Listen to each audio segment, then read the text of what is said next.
शंकरं शंकराचार्यं केशवं बादरायणं सूत्रभाष्यकृतौ वन्दे भगवन्तौ पुनः पुनः। ईश्वरो गुरुरात्मेति मूर्तिभेदविभागिने व्योमवद्व्याप्तदेहाय दक्षिणामूर्तये नमः। मंगलं दिशतु मे विनायको मंगलं दिशतु मे सरस्वती।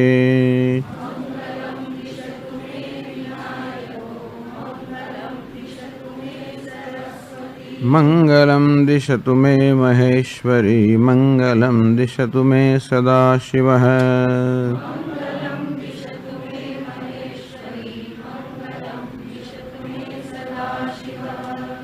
विश्वं दर्पणदृश्यमाननगरे तुल्यं निजान्तर्गतं पश्यन्नात्मनि मायया बहिर्भूतं यथा निद्रया। यः साक्षात् कुरुते प्रबोधसमये स्वात्मानमेवाद्वयम् तस्मै श्रीगुरुमूर्तये नमः। इदं श्रीदक्षिणामूर्तये। सर्वात्मत्वमिति स्फुटीकृतमिदं यस्मादमुष्मिंस्तवे तेनास्य श्रवणात् तदर्थमननात् ध्यानात् च संकीर्तनात्। सर्वात्मत्वमहाविभूतिसहितं स्यादीश्वरत्वं स्वतः सिद्ध्येतत्पुनरष्टधा परिणतं चैश्वर्यमव्याहतम्। तो 183 पाना पर આ સ્તોત્રના વાર્તિકનો પ્રારંભ કરતા એના અવતરણમાં ટીકાકારે છે ઉત્તર શ્લોક તાત્પર્યમ સંક્ષિપ્ય. એમાં આગળના શ્લોકમાં આગળની ટીકામાં થોડુંક ચર્ચા કરવાની રહી ગઈ છે આપણી 184 પાના પર.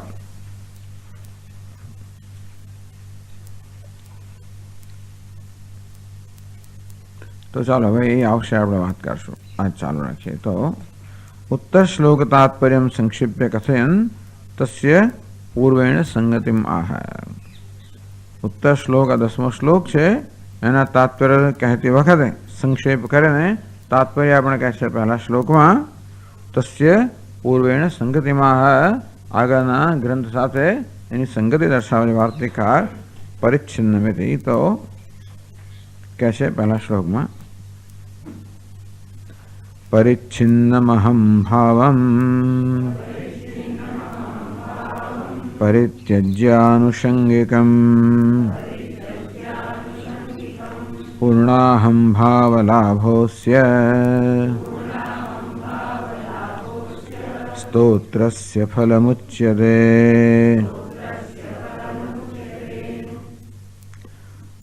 आनुषंगिकं परिच्छिन्नम अहं भावं परित्यज्य पूर्णाहं भाव लाभ अस्य स्तोत्रस्य फलमुच्यते.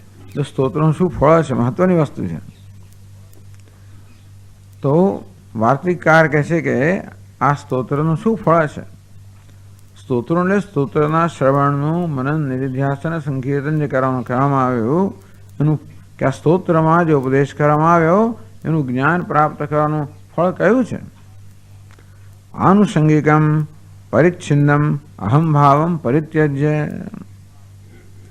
आनुषंगिकम देहादि अभिमान अनुसंगात आगतम, कोईक संगने कारण आवी गयेलू. आनुषंगिकम प्रासंगिकम तो एटले जे स्वाभाविक नहीं परंतु जे आगंतुक है. आनुषंगिक कहो के आगंतुक कहो. देहादि अभिमान अनुषंग દેહાદી એટલે કે દેહ, ઇન્દ્રિય, મન, બુદ્ધિ એનો બનેલા સંઘાત છે એમાં અભિમાન, એમાં તાદાત્મ્યને કારણે, એમાં અહમ બુદ્ધિને કારણે એ સ્વાભાવિક છે. એટલે કોઈ કે જાણી જોઈને કર્યું નથી, પરંતુ આ દેહાદી સંઘાતમાં અહમ બુદ્ધિ હોવી એ સ્વાભાવિક છે. સ્વાભાવિક હોય અહમ મમયથી સ્વાભાવિક હોય એમ લોક વ્યવહાર. શંકરાચાર્ય મહારાજ કહે છે ભાઈ અહમ અને મમ આ ઉપાધિમાં અહંકાર હો, મમકાર હો વગેરે એની સાથે સંકળાયેલી વસ્તુઓ મમકાર હો, આવું સ્વાભાવિક છે, અનાદિકાળથી છે. એટલે એ પ્રકારની નો સ્વભાવ લઈને આપણે આવ્યા છે, એ પ્રકારની ટેવ લઈને જ આવેલા છે, સંસ્કાર લઈને જ આવ્યા છે કે જન્મે ત્યારથી આ દેહાદી ઉપાધિમાં આપણને અહમભાવ હોય. એટલે આવું છે જ. આને જ સમજાવે છે વેદાંત કે ભાઈ આ અજ્ઞાનને કારણે છે. આવું અજ્ઞાનને કારણે જ હોય. જે વસ્તુ જે નથી એના કરતાં જે વસ્તુ એવી માની લેવી, અથવા જે વસ્તુ છે એના કરતાં એને જુદી કે વિપરીત માની લેવી, એ અજ્ઞાનને કારણે જ હોઈ શકે. એટલા માટે આને એટલે રજ્જુ સર્પનું દૃષ્ટાંત આપવામાં આવ્યું કે ભાઈ જ્યાં રજ્જુ છે ત્યાં એને સર્પ માની લેવો, આ અજ્ઞાનને કારણે હોય. એટલે એને બીજી કોઈ સમજાવી શકાતું નથી. વેદાંત અનિર્વચનીય કહે છે કે શા માટે આવું થયું. જ્યાં રજ્જુ છે ત્યાં તમને સર્પનો ભ્રમ થયો, એનું કારણ શું? એનું કોઈ કારણ સમજાવી શકાતું નથી. આગળ ચર્ચા કરવામાં આવી કે એના કેટલાક કારણો આપવાનો પ્રયત્ન કરે છે બધા વિદ્વાનોએ, પરંતુ એ સર્વ કારણોમાં કંઈ ને કંઈ પ્રકારનો તર્કનો કે વિચારનો દોષ રહેલો જ છે. અને તેથી વેદાંત કહે છે કે ભાઈ શા માટે રજ્જુને બદલે સર્પનો ભ્રમ થાય છે? થાય છે. તમે ના કહી શકો, થાય છે, હકીકત છે. કારણ કે તમે એને તર્કથી ના સમજાવો, એટલે પહેલાં તો એવા તર્કથી ના સમજાવ તો સ્વીકારે જ નહીં. તાર્કિક લોકો એવા છે કે એમને તર્ક પ્રમાણ છે. જો તમે કશી વસ્તુ તર્કથી ના સમજાવી શકો તો કે એ તો અમે છે જ નહીં. વેદાંતિન કહે છે તર્કથી ના સમજાવવું એ તો ભૂષણ છે, દૂષણ નથી. તેથી કશી વસ્તુ તર્કથી ના સમજાય, આપણી બુદ્ધિ કામ ન કરે તો વેદાંતિન ખુશ થાય, એને બિચારાને દુઃખ ના થાય, ફ્રસ્ટ્રેટ ના થઈ જાય, નિરાશ ના થઈ જાય, નાસીપાસ નહીં, દુઃખ ખુશ થાય કે હાલે તર્ક નહીં સમજાવી શકાતું, એનો અર્થ એ કે વસ્તુ છે જ નહીં. એનો અર્થ એવો કરે મિથ્યા છે, અર્થાત વાસ્તવમાં છે નહીં, પરંતુ એ પ્રકારે ભાસી રહી છે. ભાસી રહી છે હકીકત છે, અને પોતાની અસર ઉપજાવી રહી છે પણ હકીકત છે. એટલે સર્વ ભાસી રહ્યો છે અને આપણામાં ભય, કંપારી વગેરે ઉત્પન્ન કરી એ પણ હકીકત છે. એટલે કંઈ કરવું તો પડે, કંઈ કરવું પડે જેથી આપણે એ બધી અસરમાંથી મુક્ત થઈએ, એ ખરો. એટલે સાધના આવશ્યક ખરી, પરંતુ સાધનાનો આધાર હંમેશા, સાધના એટલે શું કે જે કારણથી આપણને આ ભય કંપારી જન્મતી હોય એ કારણ દૂર કરવું, નામ સાધના. એટલા જ માટે જો કારણની સમજ બરોબર ના હોય તો પછી આપણે જે કરીએ એ વસ્તુ એની અસર ના ઉપજાવે. આપણા દેહમાં વ્યાધિ થયો હોય એનું કારણ બરોબર સમજીએ તો પછી એ કારણ દૂર કરવાથી વ્યાધિ દૂર થાય. માત્ર દવા લઈએ છીએ, માત્ર વસ્તુઓ કરીએ છીએ એટલા માટે વ્યાધિ દૂર થયું નથી. એ કારણ દૂર કરવાથી કાર્ય દૂર થાય. તો આ સર્પનું કારણ શું છે? તો કે આ રજ્જુ વિશેનું અજ્ઞાનનું કારણ છે. એના માટે રજ્જુને જાણવા માટે પ્રયત્ન કરવો જોઈએ, તો જ એ વસ્તુ દૂર થાય. એટલે આપણે કારણ બરોબર સમજીએ તો પછી એ કારણને દૂર કરવાનો યોગ્ય ઉપાય આપણે અપનાવી શકીએ. એવું કે ત્યાં પેલો સાપ ત્યાં છે, અહીં દેખાય, એવું ધારો કહો, એવું જેવું કારણ સમજ્યા હોઈએ કે તમારા મગજમાં સાપ ત્યાં દેખાય છે, તમે કલ્પના કરો છો માત્ર મગજની, અથવા તમે ભૂતકાળમાં જો એ સાપ દેખાય, એવી જાત જાતના બધા અર્થઘટન કરવામાં આવે તો પછી રજ્જુના જ્ઞાન મળે પ્રયત્ન થવાના બદલે સાપનો બીજો નિકાલ કરવાનો પ્રયત્ન થાય ને. સાપનો નિકાલ કેમ કરવો? પરંતુ માત્ર રજ્જુના અજ્ઞાનથી સાપ જન્મ્યો છે કે સાપ ભાસે છે એવી સ્પષ્ટતા હોય તો રજ્જુના જ્ઞાન મળે પ્રયત્ન થાય. અંતે જે અહમભાવ, પરિચ્છિન્ન અહમભાવ, જીવાત્મા, પ્રત્યેક જીવાત્મા અને મનુષ્ય ખાસ કરીને પરિચ્છિન્ન અહમભાવ, અહમ પરિચ્છિન્ન છે, મર્યાદિત છે. દેશમાં, કાળમાં, વસ્તુમાં અહમ એટલે કે હું મર્યાદિત છું, આ પ્રકારનો જે ભાવ છે, આ પ્રકારનો જે ખ્યાલ છે, સમજી કે ઇટ્સ અ નોશન. આવી રીતે લિમિટેડનેસ કે હું મર્યાદિત છું એ માત્ર ખ્યાલ જ હશે, એથી બધાને કાંઈ નથી. પરંતુ એ ખ્યાલને જ્યાં સુધી ખ્યાલ રૂપે જાણવામાં ન આવે ત્યાં સુધી આપણે સત્ય બની રહે છે, અને ત્યાં સુધી એની મહાન અસર ઉપજાવતું હોય છે. એટલે પરિચ્છિન્ન અહમ ભાવ આનુષંગિકમ છે. ટૂંકમાં અહમ એટલે કે હું પરિચ્છિન્નતાનો, મર્યાદિતપણાનો, અલ્પતાનો અનુભવ કરું છું. એ સ્વાભાવિક નહીં, એ અહમનો સ્વભાવ નથી.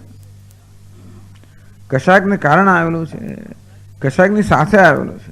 એટલે પેલી કામ વળ્યા તો જોડે 3 બાળકોને પણ લઈ આવે, બધાને આવી રીતે એ સાથે આવનારું છે.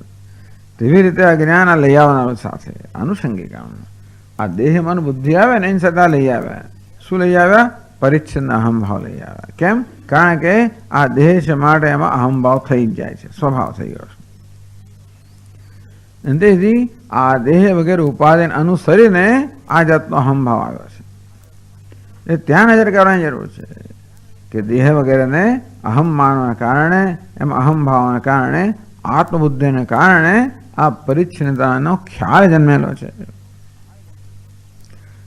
આનુષંગિકમ પરિચ્છિન્નમ અહમ ભાવમ પરિત્યજ્ય. એટલે એનો ત્યાગ કરી શકાય નહીં, ત્યાગ ન કરી શકાય. જે વસ્તુ સ્વાભાવિક હોય ને એનો આપણે ત્યાગ કરી શકીએ જ નહીં. એટલે અગ્નિ ગરમ હોય તો ગમે તે કરો તો ગરમ રહેવાનો. અગ્નિ છે ત્યાં સુધી ગરમ રહેવાનો છે.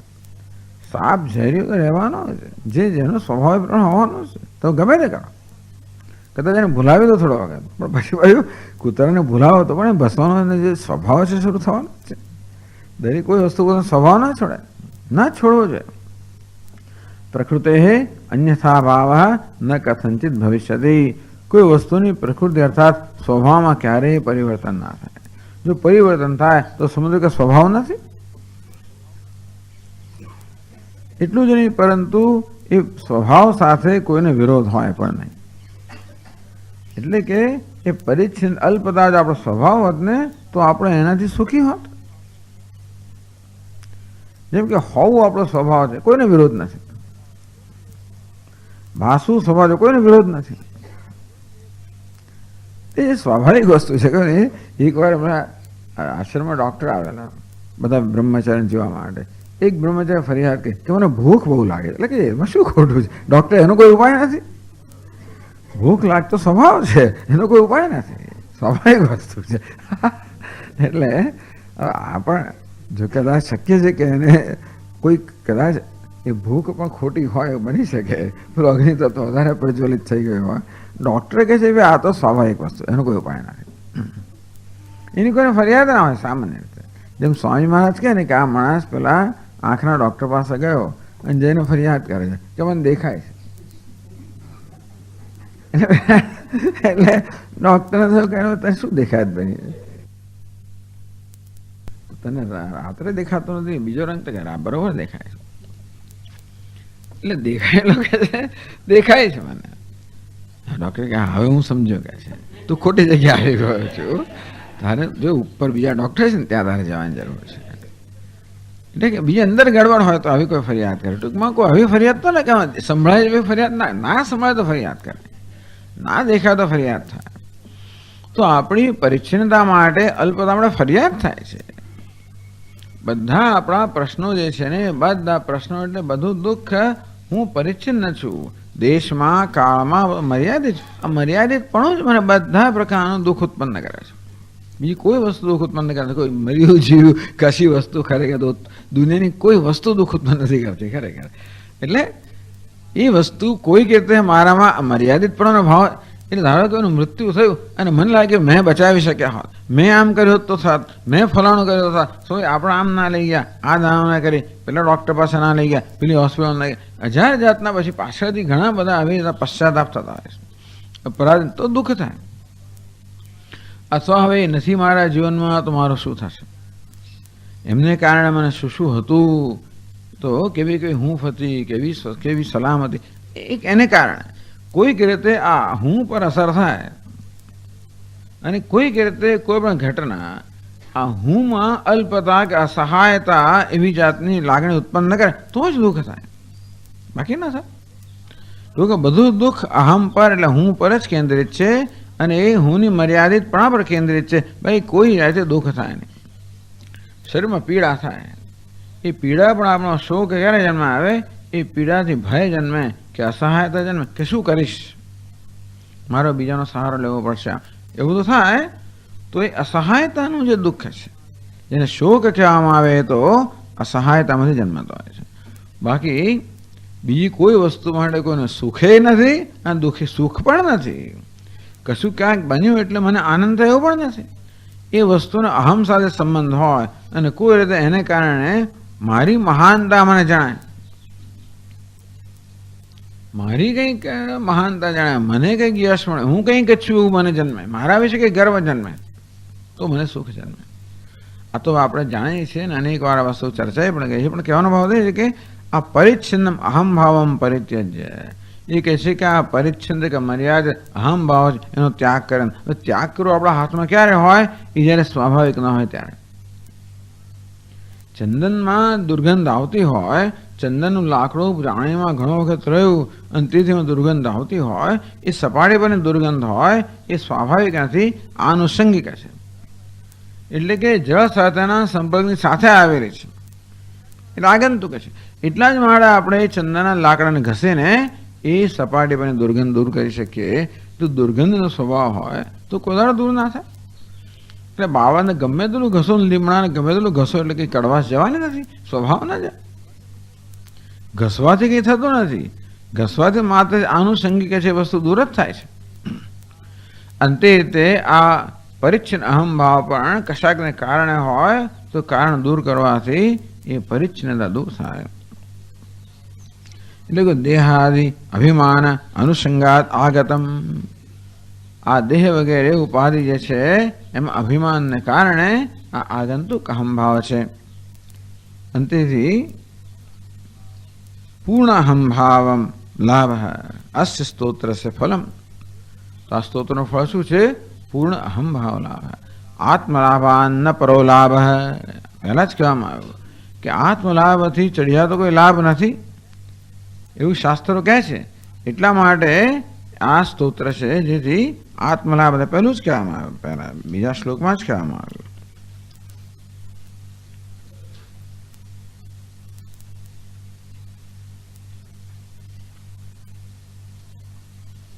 આઠમા પાન, છઠ્ઠા પાના પર તો આત્મલાભાત પરો લાભ નાસ્તી મુનયો વિદુઃ તલ્લાભાર્થમ કવિસ્તૌતી સ્વાત્માનમ પરમેશ્વરમ. આમ મુનયો વિદુઃ, ઋષિ મુનિઓ અર્થાત જ્ઞાની પુરુષો જાણે છે કે જેમને લાભ થયો છે એ લોકો જાણે છે કે આથી ચડિયા તો કોઈ લાભ નથી થયો. એ લોકોને જે બીજા અનેક પ્રકારના લાભ ચડિયા લાગે. તેથી યદ લાભાન પરમ લાભ, એટલે યદ લબ્ધ્વાના પરમ લાભ મન્યતે ચાદિકમ તતઃ, જેથી વધીને કોઈ લાભ નથી. એ લાભ પ્રાપ્ત થયા પછી આ યોગી અથવા જ્ઞાની પુરુષ આથી ચડિયા તો કોઈ લાભ નથી. એ ન થયો આપણને ત્યાં સુધી આપણને લાભ એટલો મહત્વ ન લાગતો. મુનયો વિદુઃ, જો ઋષિ મુનિઓએ કહ્યું છે, શાસ્ત્રોએ કહ્યું છે, તલ લાભાર્થમ કવિ સ્તૌતી સ્વાત્માનમ પરમેશ્વરમ. એ લાભ થાય, આત્મલાભ થાય માટે કવિ સ્વાત્માનમ પરમેશ્વરમ સ્તૌતી, આ પરમેશ્વર જે પોતાનો જ આત્મા છે એની સ્તુતિ કરે છે. તો શું થાય સ્તુતિ કરવાથી? તો કારણ કે એમનો અનુગ્રહ પ્રાપ્ત થાય, અનુગ્રહ પ્રાપ્ત પોતાનું સ્વરૂપ પ્રગટ કરે અને તો આત્મા વાસ્તવમાં પરમેશ્વર છે એવું જ્ઞાન થાય તો આત્મલાભ થાય. એ પ્રાપ્તસ્ય પ્રાપ્તિ હોવાને કારણે, જે લાભ છે એનો લાભ કરવાનો હોવાને કારણે એની સ્તુતિ કરવામાં આવે છે. તલ લાભાર્થમ કવિસ્તૌતી સ્વાત્માનમ પરમેશ્વરમ. અતઃ નિરસ્ત જ્ઞાન તત્કાર્ય પ્રપંચ બ્રહ્માત્મા અવસ્થાનમ પ્રયોજનમ સ્વાત્માનમ પરમેશ્વરમ ઇતિ સ્તૌતી. તો કે જે સ્વાત્મા છે એ જ પરમેશ્વર, એ પ્રકારે પણ સ્તુતિ થાય છે. પરમેશ્વરની સ્તુતિ થાય છે કઈ રીતે? આત્મરૂપે સ્તુતિ થાય છે. એટલે બે વસ્તુઓમાં થઈ ગઈ, પરમેશ્વરની સ્તુતિ પણ થઈ પરમેશ્વરની સ્તુતિ થવાથી પરમેશ્વર અનુગ્રહ પ્રાપ્ત થાય. અને પરમેશ્વરની સ્તુતિ કઈ રીતે થઈ? આત્મરૂપે થઈ. એ પરમેશ્વરનો આત્મરૂપે જ્ઞાનરૂપી અનુગ્રહ થાય. આ રીતે આ કવિએ બહુ કુશળતા તો ના કહેવાય આપણે, એટલે બહુ જ કેવી એ સૂક્ષ્મ દૃષ્ટિ છે ને, એ પ્રકારે સ્તુતિ કરી છે. માત્ર સ્તુતિ જ નથી, સ્તુતિ જરૂર અનુગ્રહ પ્રાપ્ત થાય, પણ સ્તુતિ પણ એવી રીતે કરી કે જેથી આપણે ઈચ્છીએ છીએ એ પ્રકારનો અનુગ્રહ પ્રાપ્ત થાય, તો એ પરમેશ્વર પોતાને મારા આત્મરૂપે પ્રગટ કરે, એ પ્રકારની સ્તુતિ કરે છે. એટલે પૂર્ણ અહંભાવ લાભ. તો પરિચ્છિન્ન અહંભાવ અને પૂર્ણ અહંભાવ. તો અહમમાં જે પરિચ્છિન્નતા છે, મર્યાદિતપણું છે, અલ્પતા છે, એ દૂર થાય ત્યાં પૂર્ણતા પ્રકાશિત થાય. પૂર્ણમેવ અવશિષ્યતે, હું પૂર્ણ છું. અને પૂર્ણ એને જ કહેવાય જે બધી વસ્તુનો સમાવેશ કરે. પૂર્ણ એને કહેવાય જેનાથી બહાર કશું હોય જ નહીં, જેની મર્યાદા જ ના હોય. જે વસ્તુ મર્યાદિત હોય એ મર્યાદાની બહાર કશું હોય એ તો અપૂર્ણ થવાની. એટલે દેશમાં, કાળમાં, વસ્તુમાં કશાયમાં મર્યાદા ન હોય એનું નામ જ પૂર્ણતા. અર્થાત બધી વસ્તુનો સમાવેશ એમાં હોય. પૂર્ણ અહમભાવ, એવો અહમભાવ, એ અહમમાં બધાનો સમાવેશ હોય. અર્થાત બધા દેશનો, બધા કાળનો, બધી વસ્તુનો સમાવેશ અહમમાં થઈ જતો હોય. એનો અર્થ કે અહમ સર્વ દેશમાં છે, સર્વ કાળમાં છે, સર્વ વસ્તુમાં છે. દેશ, કાળ, વસ્તુ બધાનો આત્મા છે, બધું જ છે. એ પ્રકારે પૂર્ણ અહમભાવ લાભ અસ્ય સ્તોત્રસ્ય ફલમ. તો સ્તોત્રકાર કહે છે કે બે આ સ્તોત્રનું આવું ફળ છે કે પૂર્ણ અહમભાવ પ્રાપ્ત થાય. સર્વાત્મત્વ અહીં અર્થ કરવામાં આવે પૂર્ણ અહમભાવ. હું સર્વનો આત્મા છું એ પ્રકારની સ્થિતિ પ્રાપ્ત થઈ. એટલે સર્વનો આત્મા છું એ વસ્તુ જાણવી. હું સર્વનો આત્મા છું એ વસ્તુ મારા માટે મારા જ્ઞાનનો વિષય બનવો. એ મારા માટે એક સત્યતા બની જવી, કે જીવંતતા બની જવી, વાસ્તવિકતા બની જવી. એ છે જે વિદ્યમાન છે વર્તમાન બનવું. તો એ જ ટૂંકમાં જે છે એ વસ્તુ જ પ્રગટ થવી, જે છે એ જ વસ્તુ વિદ્યમાન વર્તમાન બનવી, જે છે જ અભિવ્યક્ત એનો આવિર્ભાવ થયો, અને તેથી જે છે એના જ માલિક બનવું. આપણે જે છે, જે આપણી વાસ્તવમાં સંપત્તિ છે, સ્વાભાવિક સંપત્તિ છે, એના જ માલિક બનવું. બીજી કોઈ સંપત્તિની જરૂર જ નથી. હું સ્વયં આત્મા જ્યારે પૂર્ણ છે અને એનો માલિક છું, અને તેથી એ માલિકી જે છે એ માત્ર ખરેખર તો એ માલિક એને વાસ્તવિક બનાવવાની છે. જેનો માલિક છું એને માલિકે જે છે એને સત્ય બનાવવાનું છે, વાસ્તવિક બનાવવાની છે. તો એટલું જ કરવાનું છે. સ્તોત્રસ્ય ફલમ ઉચ્યતે. ઉત્તર શ્લોક એને છે તો 10મા શ્લોકમાં આ ફળ સ્તોત્રકાર કહે છે. એને પહેલા ટીકાકાર રામ ટીકાકાર સમજાવે છે. યસ્માત અમુષ્મિમ સ્તવે, એટલે દક્ષિણામૂર્તિ સ્તોત્ર. કારણ કે આ સ્તોત્રમાં સર્વાત્મત્વમિતિ સ્ફુટીકૃતમિદમ યસ્માત અમુષ્મિન સ્તવે, કે અમુષ્મિન સ્તવે. યસ્માત કારણ કે અમુષ્મિન સ્તવે, આ સ્તોત્રમાં એટલે કે દક્ષિણામૂર્તિ સ્તોત્રમાં. ઇતિ સ્ફુટીકૃતમ ઇતિ ઉક્ત પ્રકારેણ, આગળ 9 શ્લોકમાં કહ્યું એ રીતે સર્વાત્મત્વમ ઇદમ એટલે પ્રત્યક્ષમ સ્ફુટીકૃતમ. ત્યાં ઇદમનો અર્થ કયો? પ્રસિદ્ધ, જે શાસ્ત્રમાં પ્રસિદ્ધ છે એ સર્વાત્મત્વ. અહીં ઇદમનો અર્થ કર્યો પ્રત્યક્ષમ, આ સર્વાત્મત્વ જે પ્રત્યક્ષ છે, અર્થાત જે અપરોક્ષ છે. સ્ફુટીકૃતમ જે છે એ જે વર્તમાન છે અને વિદ્યમાન કરવું જે છે એને જ માત્ર સ્પષ્ટ કર્યો. આ સ્તોત્રમાં નવું કશું કહ્યું નથી. એ નથી કહ્યું. જે છે એ વસ્તુ આપણા ધ્યાનમાં લાવવામાં આવે છે. તસ્માત અસ્ય સ્તોત્રસ્ય શ્રવણાત, તે કારણથી આ સ્તોત્રનું શ્રવણ કરવાથી.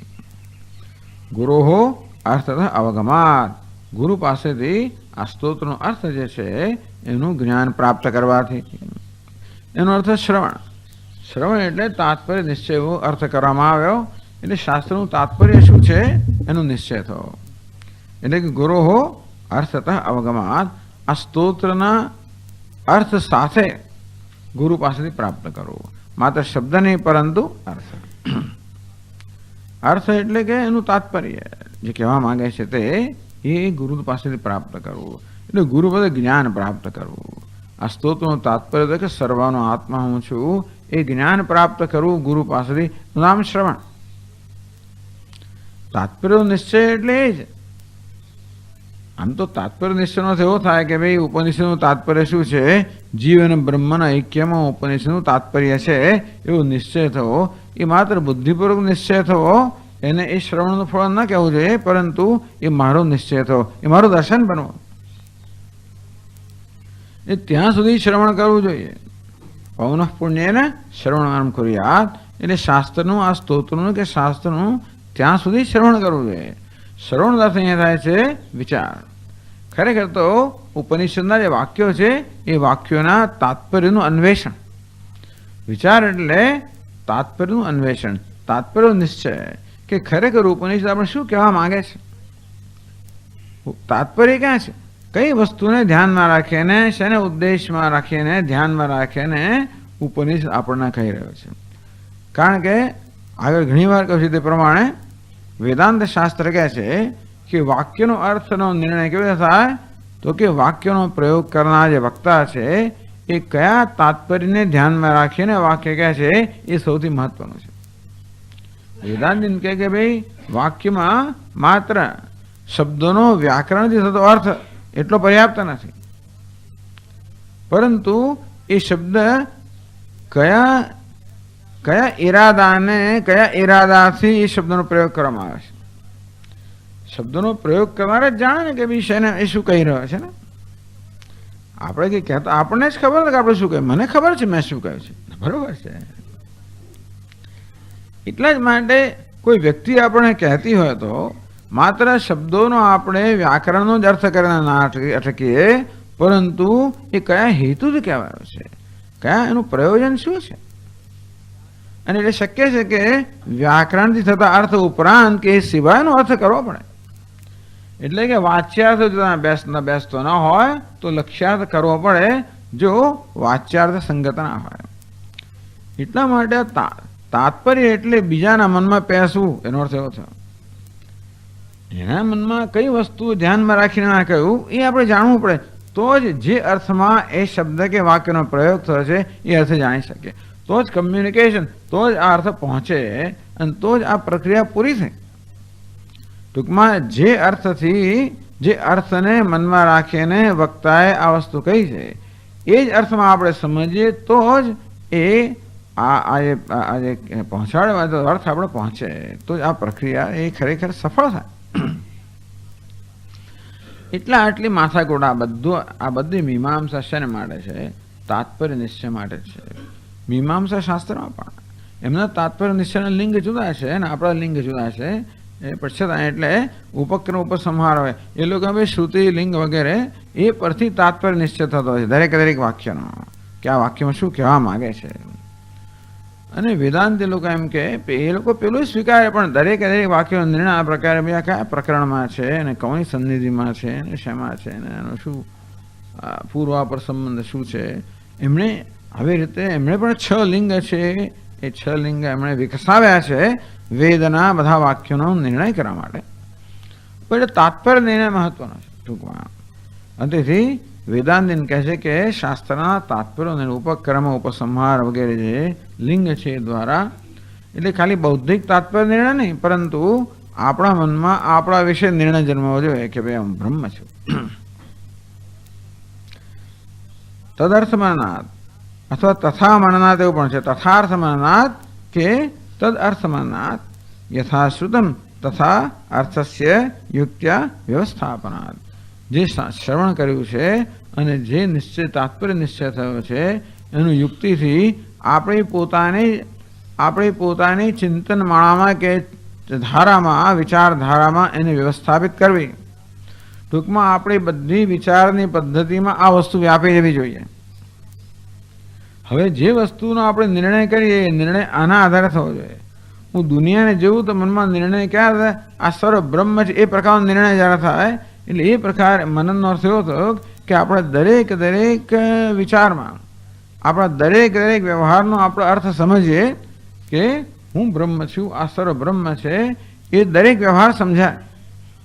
એ પ્રકારે જે જગ્યાએ આ ટૂંકમાં આ જ્ઞાન જે આપણે પ્રાપ્ત કર્યું એનો પ્રયોગ કરવાનો, પ્રેક્ટિકલ એપ્લિકેશન. આ જ્ઞાનની પ્રેક્ટિકલ એપ્લિકેશન દરેક દરેક જગ્યાએ આ જ્ઞાનને આપણે લગાડવાનું. અને કેવી રીતે આ સર્વ બ્રહ્મ છે કે હું બ્રહ્મ છું એ કઈ રીતે આ સંજોગોમાં પણ લાગુ પડે છે એ સત્ય છે. એ કઈ રીતે ત્યાં જો બુદ્ધિને કસવાની જરૂર હોય, એટલે જો એકદમ એટલે સ્પષ્ટ ના હોય, સીધે સીધી વસ્તુ ન જણાતી હોય તો બુદ્ધિનો ઉપયોગ કરીને, તર્કનો ઉપયોગ કરીને એ બરોબર સમજવાનું કે દરેક દરેક સંજોગોમાં આ સર્વ બ્રહ્મ છે, હું બ્રહ્મ છું, પૂર્ણમેવ આ સર્વ પૂર્ણ છે. Everything is in order. એટલે ઓર્ડર એટલે પૂર્ણ, બધું પૂર્ણ જ છે. ઓર્ડરનો અર્થ છેવટ આવો જ થાય, બધું પૂર્ણ છે, બધું બરાબર છે.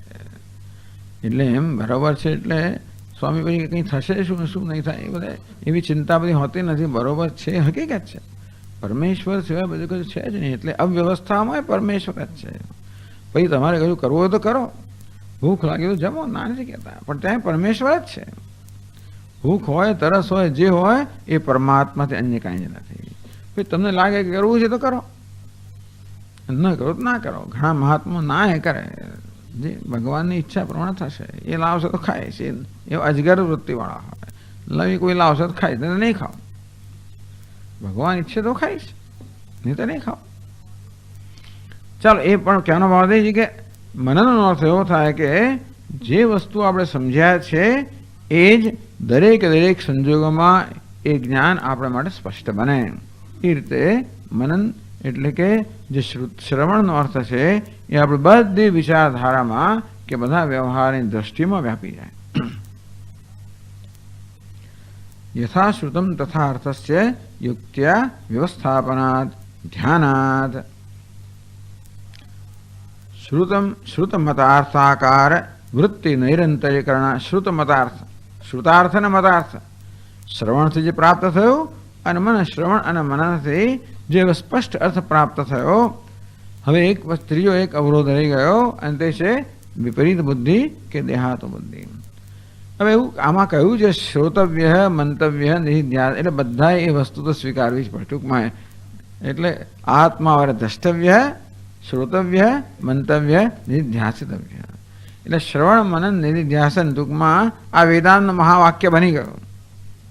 અને તેથી શ્રવણને મને જુદા પાડવા ઘણીવાર સરળ નથી હોતા, છતાંય પણ શ્રવણ જાણે કે પછી મનન થતું હોય કે શ્રવણ દરમિયાન પણ મનન થતું હોય.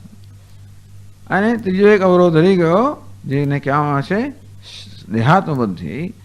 એ રહી સહી જો આમ તો અંતઃકરણ શુદ્ધિનો અર્થ એવો થાય કે દેહમાં અહમ બુદ્ધિ ઓછી થાય જ. અંતઃકરણ શુદ્ધિ એટલે શું? અંતઃકરણ સાત્વિક બને આ દેહાત બુદ્ધિ શેને કારણે છે? આવરણ અને વિક્ષેપને કારણે છે, તમસ ને રજસને કારણે છે. જેટલું વધારે તમસ એટલી દેહાત બુદ્ધિ દ્રઢ, અને જેટલું વધારે રજસ એટલું દેહાત બુદ્ધિ થતો વ્યવહાર. એટલે જેમ જેમ આપણું અંતઃકરણ સાત્વિક બને તેમ તેમ તમસ અને રજસનો પ્રભાવ ઓછો થાય, તેમ તેમ આ દેહાત બુદ્ધિ એમાંથી જન્મતા કામ, ક્રોધ ઓછા થાય જ. એટલે દેહાત બુદ્ધિ મહદ અંશે જતી જ રહી છે. એનું નામ જ અંતર. એટલે સાધન ચતુષ્ટયનો છે કે દેહાત મહદ અંશે જતી રહી છે. એટલે એવું નહીં કે જન્મ જન્મ ધ્યાસન કરવું પડે, એવું નથી. કારણ કે એટલે ટૂંકમાં આ બધું થતું જ આવ્યું છે. પણ જે કંઈ દેહાત બુદ્ધિ રહી ગઈ હોય એને, કારણ કે આ નિધિધ્યાસન તો એટલું બધું સૂક્ષ્મ એક સાધન છે કે એનાથી માત્ર સૂક્ષ્મ અવરોધ જ દૂર થાય. સ્થૂળ અવરોધો સ્થૂળ સાધન દૂર થાય. એટલે ઝાડ કાપો તો કુહાડી જ જોઈએ પછી. એને માટે બીજું કંઈ ના ચાલે. તમે સ્થૂળ રાગ દ્વેષ દૂર કરવા માટે સ્થૂળ ઉપાય એટલે કર્મયોગ, બહિરંગ ઉપાય જોઈએ છે. એટલે કર્મ કરવું પડે. ટૂંકમાં પ્રયત્નપૂર્વક આપણે નિસ્વાર્થ ભાવના સેવવી જ પડે. કારણ કે સ્વાર્થ ભાવના એટલી બધી રૂઢ થઈ ગઈ છે કે દરેક વખતે એ જ આપણા મનને કબજો લેતું હોય છે. માટે બહુ પ્રયત્નપૂર્વક એને હડસેલવી જ પડે. એ આવે એને હડસેલવી જ પડે કે નહીં, નિસ્વાર્થ ભાવના. એટલે એનું નામ એટલા માટે કર્મની વાત કરવામાં આવી. કર્મનો હેતુ પણ એ જ છે. દરેક વખતે આપણા પ્રતિપક્ષ ભાવના જે છે એ સ્થાપી શકીએ એ માટે જ કર્મ છે. એ કર્યા વગર થતું હોય તો કંઈ કરવાની જરૂર ના કરજે. બધી વસ્તુ સાધના બધી માનસિક છે. કર્મ તો એનો એટલે માળા ફેરવા, માળા તો એક નિમિત્ત છે ને. એક મણકો યાદ દેવડા કે ઓમ નમઃ શિવાય, માળા જ ફેરવ્યા કરે એવો એ હેતુ નથી. કર્મયોગમાં કર્મ હેતુ નથી. કર્મ આપણને યોગ અર્થાત ઈશ્વરનું સ્મરણ કરવાની અથવા તો આપણામાં જે સર્વોત્કૃષ્ટ તત્વ રહેલું છે એનો આવિર્ભાવ કરવાની તક આપે છે. આપણામાં જાત જાતની વસ્તુ રહેલી હોય, કામ ક્રોધ પણ રહેલા હોય અને આપણામાં ઉદારતા અને બધું રહેલું છે, બંને વસ્તુ છે. માત્ર આસુરી સંપત્તિ નથી, દેવી સંપત્તિ પણ છે, ઓછી હશે એટલી નહીં જણાતી પણ છે તો ખરી જ. અને માટે પ્રયત્નપૂર્વક દૈવી સંપત્તિને જ આપણે મહત્વ આપીએ, એને જ પ્રોત્સાહન આપીએ, એને જ વાસ્તવ એના દ્વારા જ આપણે કર્મ કરીએ. ટૂંકમાં એ જ આપણા મનનો કબજો લે અને પેલી આસુરી એ માટે પ્રયત્ન કરવાનું નામ છે યોગ, કર્મયોગ. ચાલો, એટલે શ્રુત મતાર્થ આકાર વૃત્તિ નૈરંતર્ય કરણા છે. એટલા માટે આ મહાત્મા ગાંધી વગેરે લોકોએ કર્મયોગને આટલું મહત્વ એટલા માટે આપ્યું. કર્મ કરવું એટલે કર્મ કરો એટલે તમારે આવું કરવું જ પડશે. અસંગતાના બહુ મોટા હિમાયતી હતા, કારણ કે એમને તો પેલો આ જ વસ્તુ અનાસક્તિ યોગ, અનાસક્તિના મોટા હિમાયતી. કર્મ કરતી વખતે અનાસક્ત, હુંમાં પણ આસક્તિ નહીં, એ પ્રકારે એમના બધાને ઉપદેશ આપે. અને તેથી અનાસક્તિ કેળવવા માટે કર્મ જરૂરી છે એવી એમની માન્યતા, એ સિવાય જતી નથી. એવું હોવાના કારણે કર્મથી આસક્તિ બહાર આવશે અને તેથી એ આસક્તિ દૂર કરવા માટેનો આપણે તક મળશે. ચાલો, દરેકના પોતપોતાના અનુભવ પરથી આ વસ્તુ આપણે કહેવામાં આવી છે. તુલસીદાસ, સુરદાસજી કે કંઈ કશી જરૂર નથી, એમાં યોગ કંઈ મને જાણતો, હું તો માત્ર ભગવાનનું નામ જ જાણું છું, એ જ પૂરતું છે મારો. એમનો અનુભવ એવો છે. તુલસીદાસજી મહારાજ પણ એવું કહે, સુરદાસજી એવું કહે આપણને, એમનો એવો અનુભવ છે, આમનો આવો અનુભવ છે. અને તેથી આપણે અનુભવનો તિરસ્કાર ન શકીએ. ટૂંકમાં એમાંથી આપણને કેવી જાતનું ખપનું છે એ પ્રકારે, એટલે આ જ યોગ ને પેલો યોગ ને બહુ પ્રેક્ટિકલ રહેવું, ટૂંકમાં વસ્તુ બધા પાસેથી ગ્રહણ કરવું. અને તેથી કોઈ ખોટા આગ્રહ ના રાખવા કે આમ જ છે ને તેમ જ. બધા ઘણીવાર એટલા બધા એવા બધા જોરદાર આગ્રહ રાખતા હોય છે ને કે આ તો ખોટું જ છે, આ તો ના જ ચાલે. વેદાંત યોગ તો જોઈએ જ નહીં, આ તો બધા યોગી લોકો અજ્ઞાની જ રહે. બરોબર છે, એમને બહુ બધું આપવાનું છે આપણને. બધા લોકોએ ઘણું બધું આપણને આપવાનું છે.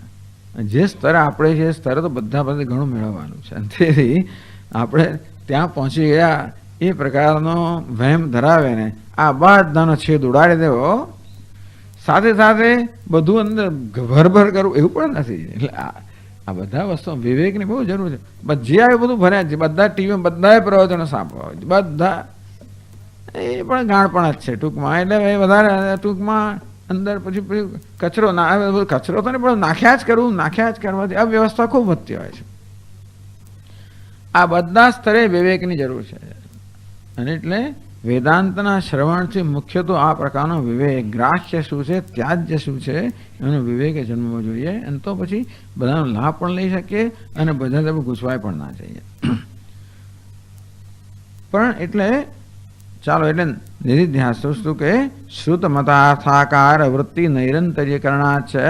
એટલે આ વૃત્તિનું, કારણ કે દેહમાં અહમ બુદ્ધિ સ્વાભાવિક હોવાના કારણે એવો સ્વભાવ આપણે જન્માવવો પડે જેથી આપણી વૃત્તિ આપોઆપ જ હું બ્રહ્મ છું એ સ્વભાવ થઈ જાય. ત્યાં સુધી એ બ્રહ્માકાર વૃત્તિને, એટલે નિધિધ્યાસન એટલે બ્રહ્માકાર વૃત્તિને જાળવવી. શેના માટે? જેથી એના સંસ્કાર વધારે પ્રબળ બનતા જાય અને દેહાત બુદ્ધિના સંસ્કાર ક્ષીણ થતા જાય. ત્યાં સુધી કે કોઈ પ્રયત્ન વગર જ આ જ્ઞાની પુરુષ હું બ્રહ્મ સ્વયં નિષ્ઠ બને, એને નિધિધ્યાસન કહેવામાં આવ્યું. સંકીર્તના એટલે ટીકા કહે કેવલમ સ્તોત્ર કીર્તન માત્રાત અભી. એટલે આ બહુ મોટો વિશ્વાસ બતાવે છે. સ્તોત્રકારના મહાન વિશ્વાસ છે કે તેનાસ્ય શ્રવણાત તદર્થ મનનાત ધ્યાનાત ચ સંકીર્તનાત. ચકાર, ચકાર એટલે કઈ જાતનો સમુચ્ચય છે કે પછી વિકલ્પ છે? સંકીર્તનાત છે એટલે સંકીર્તનથી પણ કે અને સંકીર્તન, શ્રવણ મનન નિધિધ્યાસન અને સંકીર્તન કે શ્રવણ ધ્યાસન અથવા સંકીર્તન પણ. તો અહીં તો કેવલમ સ્તોત્ર કીર્તન માત્રાદપી, આ ચકારનો અર્થ આપી કરે કે કેવલ સ્તોત્રના સંકીર્તન માત્રથી પણ. તો વાક્ય સુધામાં અર્થ, તત્વ સુધામાં અર્થ કર્યો સમ્યક પરેભ્ય કથનાચેત. આપણે એવું જ કહેવામાં આવ્યું આ દક્ષિણામૂર્તિ સ્તોત્રનું અન્યને સારી રીતે કથન કરવાથી પણ. સારી કથન ક્યારે થાય? આપણે જ્યારે શ્રવણ મનન આપણે જ્યારે કર્યું હોય ત્યારે થઈ શકે.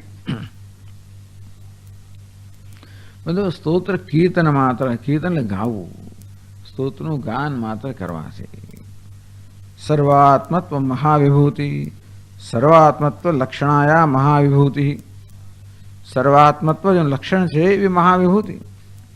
ત્યાં સહિતમ ઈશ્વરત્વમ, એ સર્વાત્મત્વ જો લક્ષણ છે એવું જ્ઞાનરૂપી મહાવિભૂતિ સહિતનું ઈશ્વરત્વ.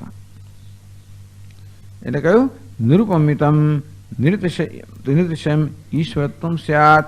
ઈશ્વરત્વ એટલે કે ઐશ્વર્ય, જે ષડ ઐશ્વર્ય કહેવામાં આવે ને, તો ઈશ્વરને તો જાણે કે પૂર્ણ માત્રામાં છે. વૈરાગ્ય કહો, ઐશ્વર્ય છે સમગ્રસ્ય ધર્મસ્ય યશસ શ્રિય. ઐશ્વર્ય, ધર્મ, યશ, શ્રી વગેરે ભગવાનનું ઐશ્વર્ય છે. જેની ઉપમા નથી, જેની કોઈ મર્યાદા નથી, નિરંકુશ નિર્દિશય એમ જ્યાં ચઢિયાતું નથી એ પ્રકારનું ઐશ્વર્ય પણ પ્રાપ્ત થાય. સ્વતઃ સ્વભાવતઃ સિદ્ધમ. તો તતઃ કે સ્વતઃ, સ્વતઃ ટૂંકમાં સ્વભાવથી આ ઐશ્વર્ય પ્રાપ્ત. ટૂંકમાં આ સર્વાત્મત્વરૂપી મહાવિભૂતિ પ્રાપ્ત કર્યા પછી પેલું બીજું ઐશ્વર્ય છે એ પ્રાપ્ત કરવાનો કોઈ બીજો વિશેષ પ્રયત્ન ના કરવો પડે. સ્વતઃ સર્વાત્મત્વરૂપી મહાવિભૂતિ પ્રાપ્ત કરવા માત્રથી બાકીનું ઐશ્વર્ય છે એની જાતે જ પ્રાપ્ત થાય. સ્વતઃ સ્વભાવતઃ સિદ્ધમ. ટૂંકમાં સર્વાત્મત્વનો સ્વભાવ છે કે એમાં ઐશ્વર્ય રહેલું છે. સર્વાત્મત્વમાં આવો સ્વભાવ છે કે એમાં ઈશ્વર રહેલું છે. આમ દરેક સ્વભાવ હોય ને, તમે ગાય લાવો એટલે ઐશ્વર્ય જે હોય પ્રાપ્ત થાય તમને. અને તે રીતે આ જ્ઞાન પ્રાપ્ત કરો એટલે જ્ઞાન પોતાનું ઐશ્વર્ય લઈને આવે.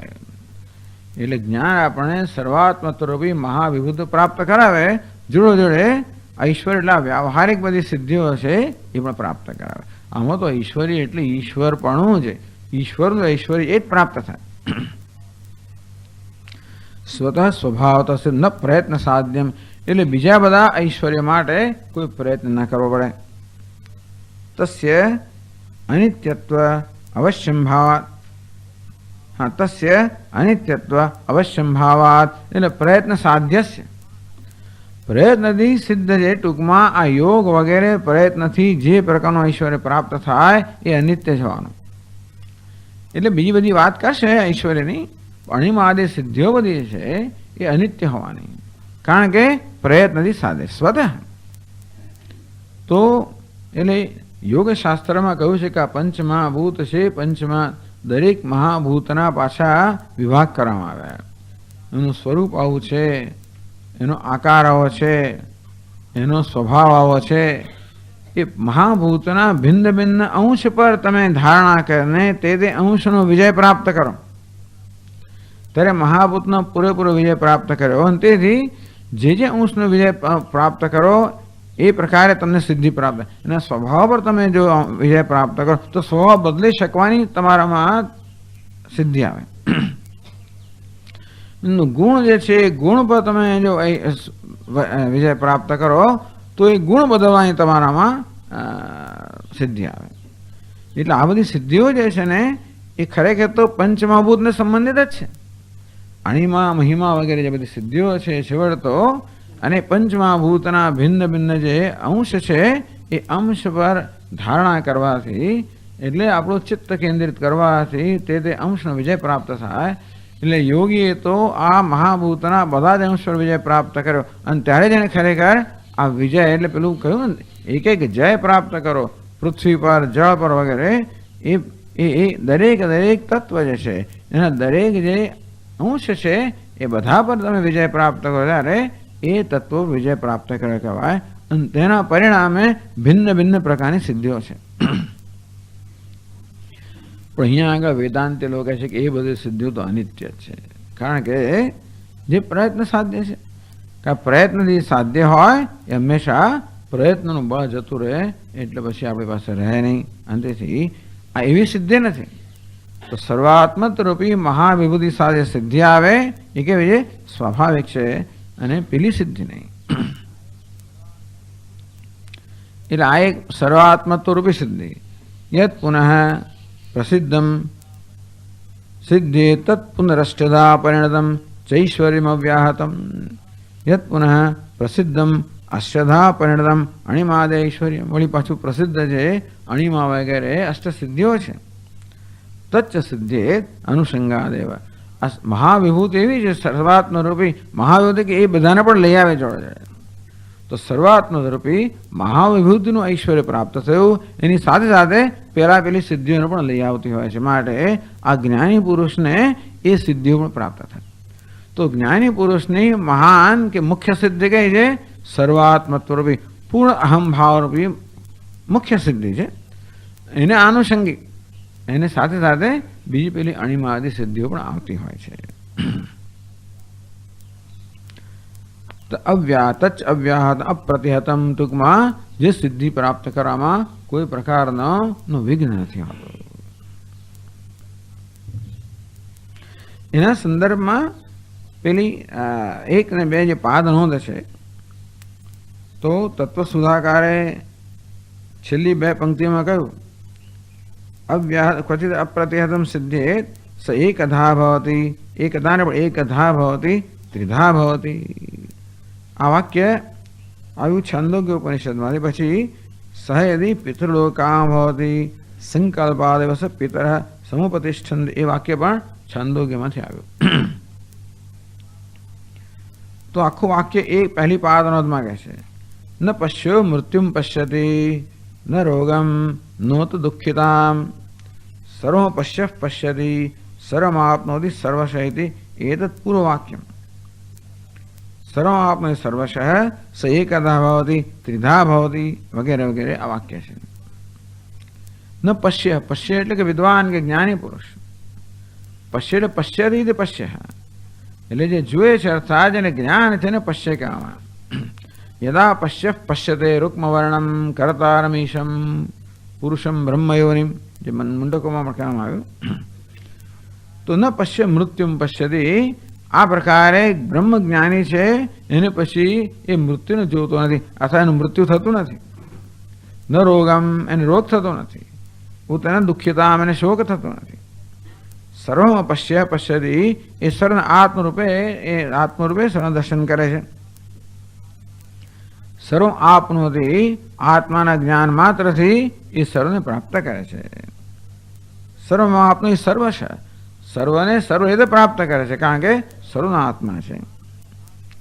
પણ ટૂંકમાં આ માત્ર આત્મજ્ઞાન નહીં, પરંતુ આનુષંગિક બીજી વ્યવહારિક સિદ્ધિઓ પ્રાપ્ત થાય. સ એકધા ભવતી ત્રિધા ભવતી, એક બની જાય છે, અનેક બની જાય છે. એટલે ટીકા એટલે ટિપ્પણીકાર કહે છે સાર્વાત્મ બોધિકા યમ શ્રુતિ. તો આ જ્ઞાની પુરુષ છે એ સર્વાત્મા છે, એનો બોધ આપનારી આ શ્રુતિ છે. એવં વિદ્વાન સહ સૃષ્ટિ પ્રભેદાત પ્રાક સહ એકધા ભવતી. સહ એટલે કોણ? એવં વિદ્વાન, આ પ્રકારનું જ્ઞાન એટલે બ્રહ્મ જ્ઞાન કે સર્વાત્મ જ્ઞાન જે ધરાવનાર છે તે સહ એકધા ભવતી, એક બની જાય. કેવી રીતે?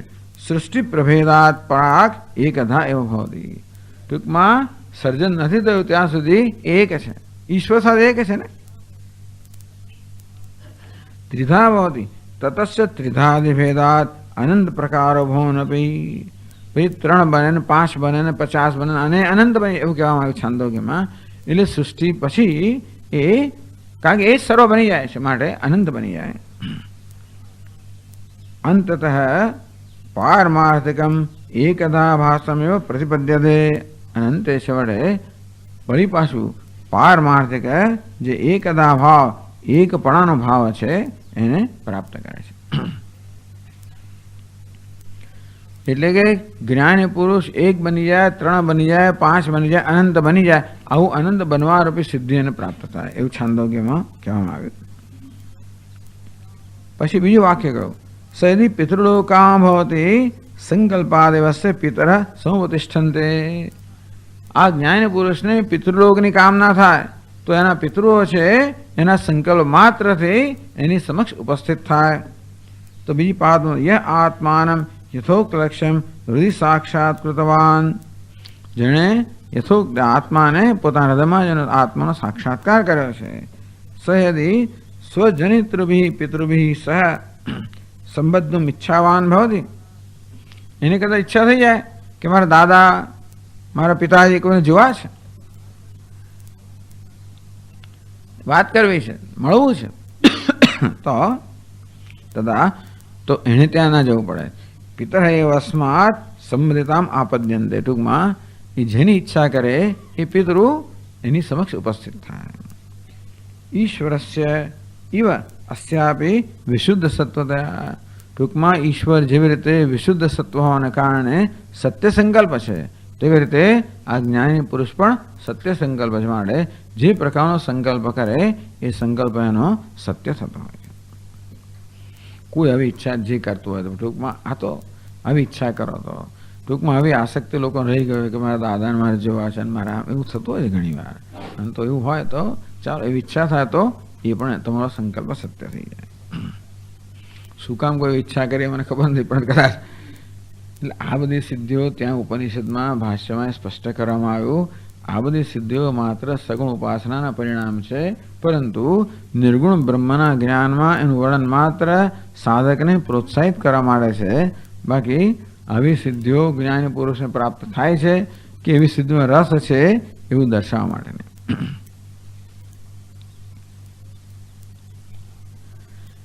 એટલે રામતીર્થ ટીકાકારજી કહ્યું કે અત ઇદમ સ્તોત્રમ અર્થતઃ પાઠતઃ યત્નેન ગુરુભ્ય અગમ્ય તન્નિષ્ઠા ભવેત મુમુક્ષુ અભ્યુદયાર્થી વા ઇત્યર્થ. એટલા માટે મુમુક્ષુ અભ્યુદયાર્થી વા. ટૂંકમાં આ સ્તોત્રમાં આપણને આ બંને પ્રકારના ફળ આપવાની ક્ષમતા છે. ભોગ અને અપવર્ગ આ બે પુરુષાર્થ કયા, ભલે ચાર કયા પણ બે જ પુરુષાર્થ છે ખરેખર તો. એટલે આમ તો અધર્મ અર્થ કામ મોક્ષ કહો, પણ અર્થ એ ધર્મનું સાધન છે અને કામ અર્થ એ કામનું સાધન છે અને ધર્મ મોક્ષનું સાધન, એમ કરીને બે પુરુષાર્થ ગણવામાં આવ્યા. એટલે સાંખ્ય લોકોને ભોગર અને અપવર્ગ કહે છે. એને કહ્યું અભ્યુદય અને નિશ્રેયસ અથવા પ્રેયસ અને શ્રેયસ આ બે પ્રકારના પુરુષાર્થ કહેવામાં આવ્યા. મુમુક્ષુ અભ્યુદયાર્થીવા. મોક્ષની ઈચ્છા ધરાવનાર હોય એને પણ, અને અભ્યુદય ભૌતિક સિદ્ધિઓ કે ભૌતિક ઉન્નતિ ધરાવે તો એને પણ. ઇદમ સ્તોત્રમ અર્થતઃ પાઠતઃ યત્નેન ગુરુભ્ય અવગમ્ય. ગુરુ પાસેથી અર્થ અત્યંત પ્રયત્નપૂર્વક આનો પાઠ અને અર્થ બંને વ્યવસ્થિત રીતે પ્રાપ્ત કરવો.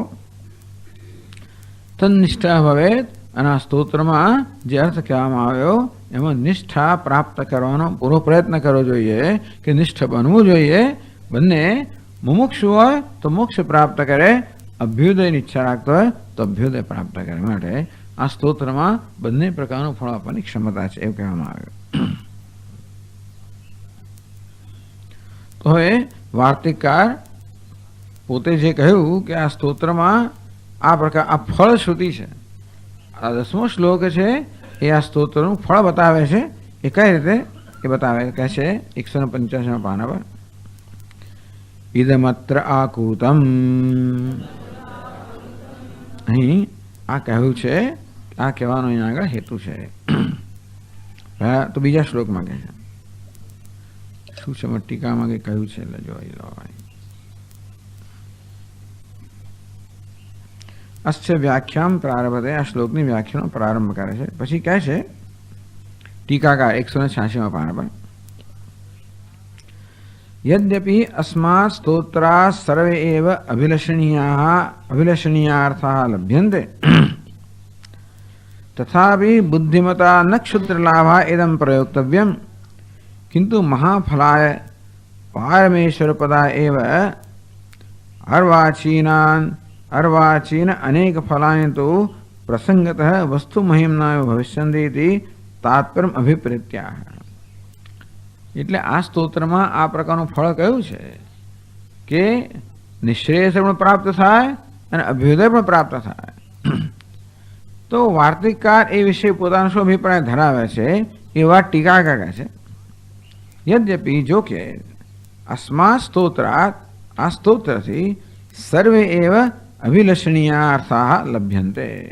ટૂંકમાં જે કોઈ આ અભિલષણીય મનુષ્ય જેની પણ ઈચ્છા કરે કે ઈચ્છા કરવા યોગ્ય જે પદાર્થો છે જગતમાં ત્રણેય લોકમાં કહેશે કે માત્ર પૃથ્વીલોકમાં જ નહીં સ્વર્ગલોકમાં અને પાતાળમાં અને બ્રહ્મલોકમાંથી માંડીને જે કંઈ ઈચ્છનીય પદાર્થો જ્યાં પણ કંઈ છે એ બધા જ પદાર્થો આ સ્તોત્રથી પ્રાપ્ત થઈ શકે એવું છે. તથાપિ તો પણ એ બધા પદાર્થો આપવાની આ સ્તોત્રમાં ક્ષમતા છે. તો પણ બુદ્ધિમતા જે બુદ્ધિમાન મનુષ્ય વિવેકી મનુષ્ય છે એટલે કહ્યું ને ભાઈ ધીરો શ્રેયો અભિપ્રેયસો વૃણીતે. જે બુદ્ધિમાન કે વિવેક મનુષ્ય છે તો આ પ્રેયને નહીં પરંતુ શ્રેયને પસંદ કરે છે. પ્રેયો મંદો યોગક્ષેમાત વૃણતે. અવિવેકી મનુષ્ય માત્ર યોગ અને ક્ષેમની ચિંતાથી પ્રેરાને પ્રેયને પસંદ કરે છે. બુદ્ધિમતા ન ક્ષુદ્ર લાભા ઇદમ પ્રયુક્ત. આ બધા ક્ષુદ્ર લાભ છે, આ બધા તુચ્છ કે અલ્પ લાભ છે. આ બધા પ્રકારની સિદ્ધિઓ છે બધી તુચ્છ વસ્તુઓ છે. એટલે જે સર્વાત્મરૂપી મહાવિભૂતિ છે એની તુલનામાં આ બધી ક્ષુદ્ર કે તુચ્છ છે આ બધી સિદ્ધિઓ એવું સમજીને ક્ષુદ્ર લાભાય ઇદમ ન પ્રયોક્તવ્યમ. આનો પ્રયોગ એ ક્ષુદ્ર લાભ માટે ન કરવો જોઈએ. કામધેનુ બધું ફળ આપતી હોય, કલ્પવૃક્ષ બધું ફળ આપતી હોય તો પછી નાની નાની વસ્તુ શું કામ માંગવી, મોટું જ કેમ ના માંગવું. તેમ આ તો કામધેનુ કહેવામાં આવે બધું જ ફળ આપે.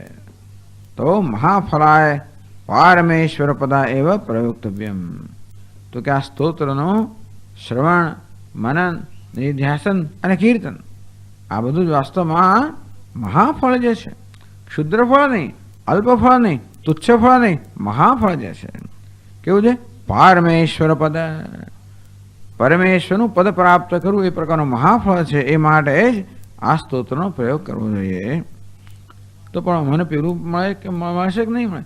અર્વાચીન અનેક ફળાય તો પ્રસંગત વસ્તુ મહિમના એવ ભવિષ્યંતિ.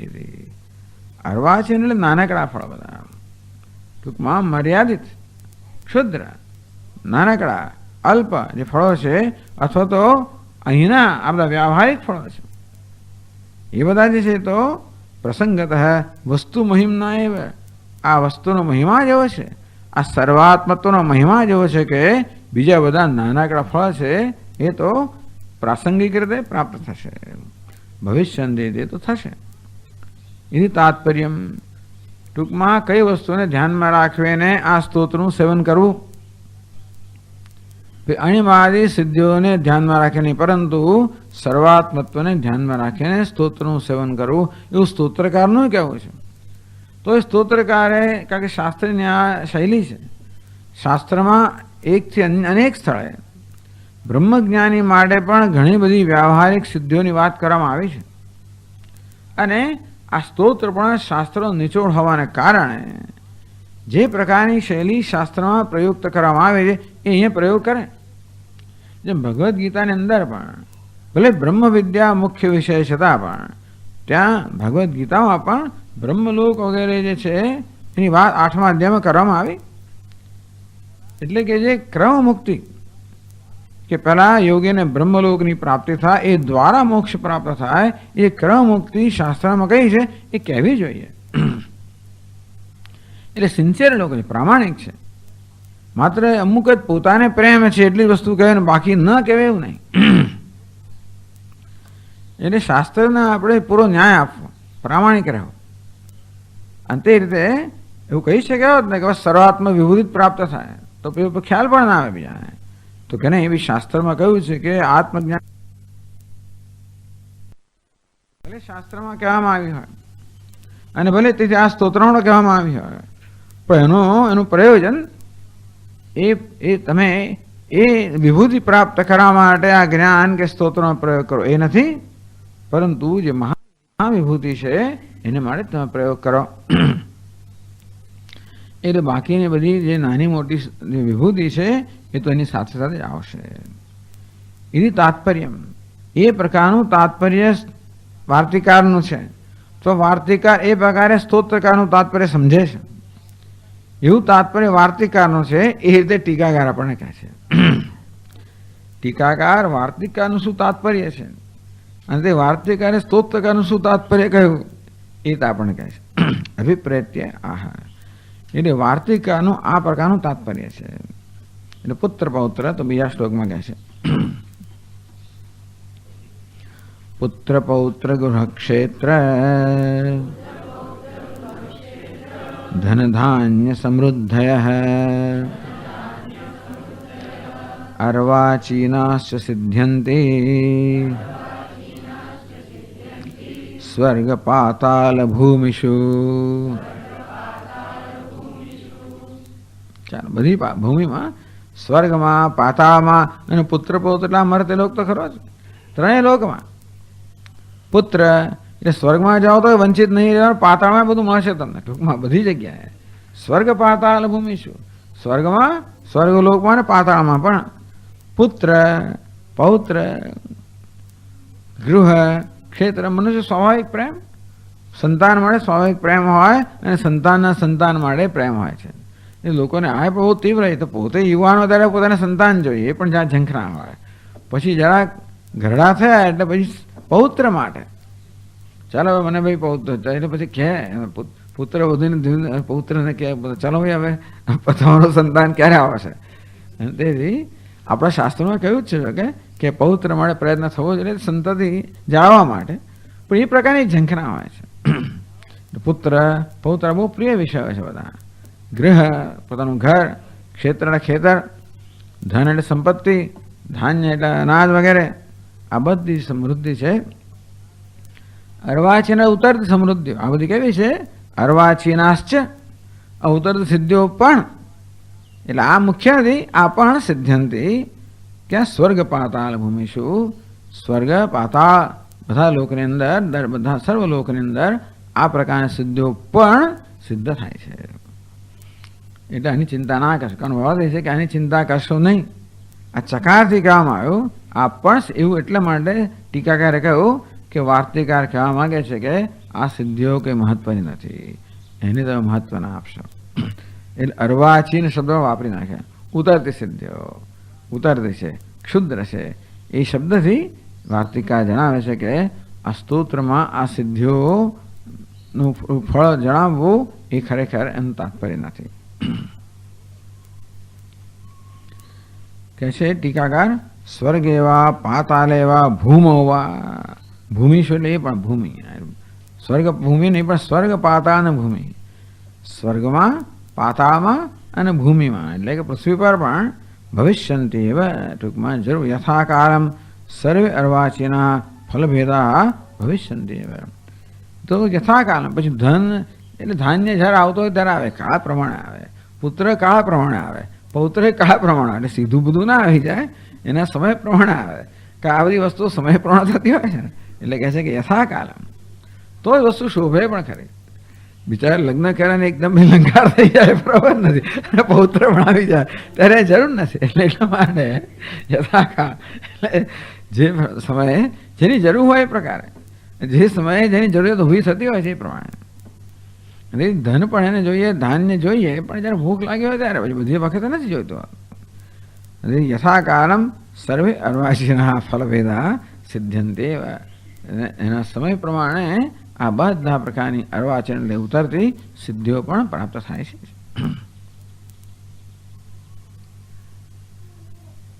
એ કેવી રીતે બીજા શ્લોકમાં ત્રીજા શ્લોકમાં કહે છે આગળ પાકે પ્રવર્તમાનસ્ય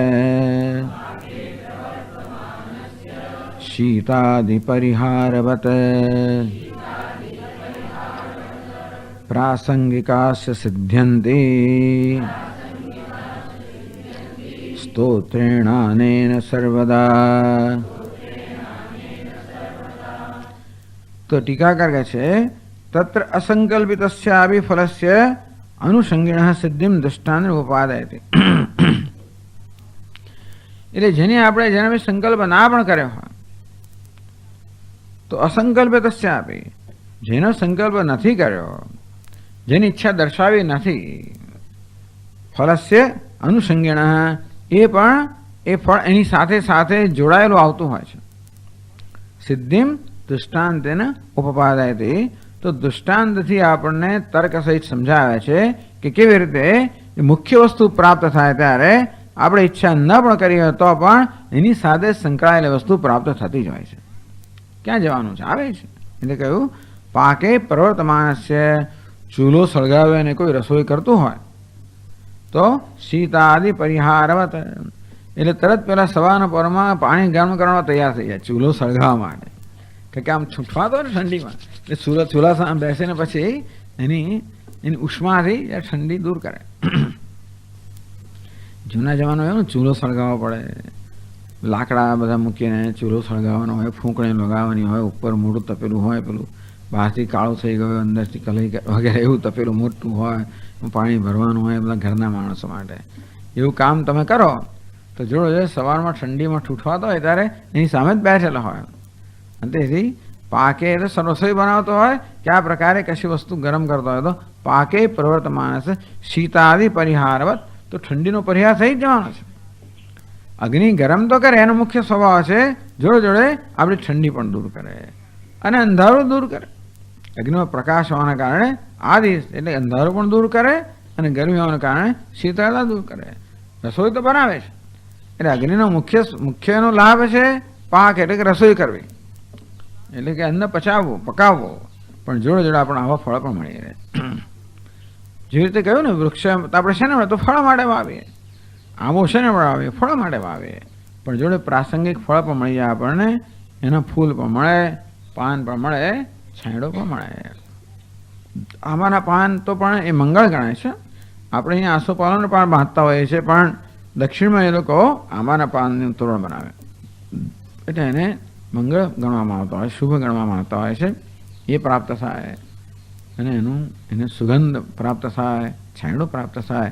આ કહેવાય છે પ્રાસંગિક કે આનુષંગિક. ફળની સાથે સાથે આ બધી વસ્તુ પણ આવી જ જાય. તમે એનો જુદો સંકલ્પ નથી કરતા, સંકલ્પ તો ફળનો જ કરો. બાળક ધારે પેલું રોપે ત્યારે મને ફળ એને તો કેરી માટે કે આ કેસર કેરી છે ને પેલી કેરી છે વગેરે, તો રાજાપુરી છે, પણ એટલે પેલો સંકલ્પ નથી કર્યો મારે છાંયડો જોઈએ છે કે પાંદડા જોઈએ છે, એવો સંકલ્પ નથી કર્યો. એટલે કહ્યું કે અસંકલ્પિત છે. જેનો સંકલ્પ નથી કર્યો, ઈચ્છા નથી કરી, વિચાર નથી કર્યો, કે જેની એવી ઈચ્છા નથી કરી, એ વસ્તુ પણ આપોઆપ જ પ્રસંગથી પ્રાપ્ત થતી હોય છે. એટલે કહ્યું પ્રાસંગિકા સિદ્ધ્યંતિ સ્તોત્રેણ અનેન સર્વદા. આ સ્તોત્રથી આ પ્રાસંગિક જે સિદ્ધિઓ છે એ પણ સદા પ્રાપ્ત થાય છે. એટલે આવું તાત્પર્ય આ સ્તોત્રનું કહી દીધું. સ્તોત્રનું તાત્પર્ય એ છે કે સર્વાત્મત્વ એ મહાવિભૂતિ એ જ મુખ્ય સિદ્ધિ છે.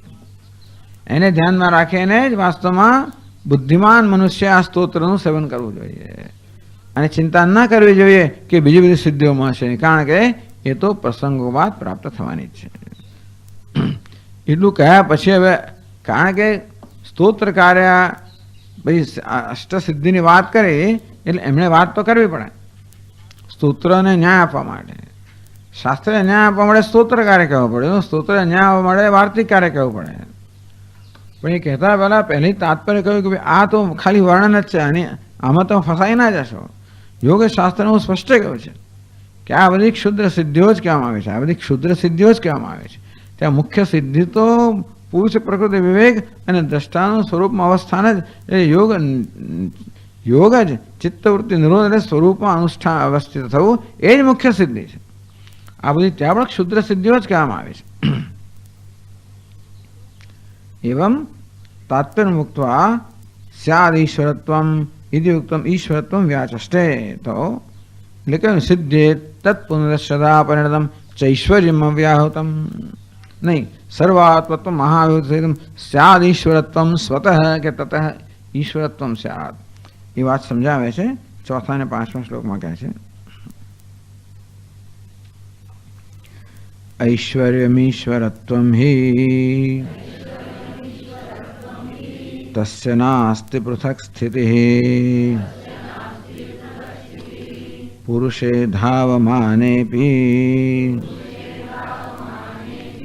छाया तमनुधावति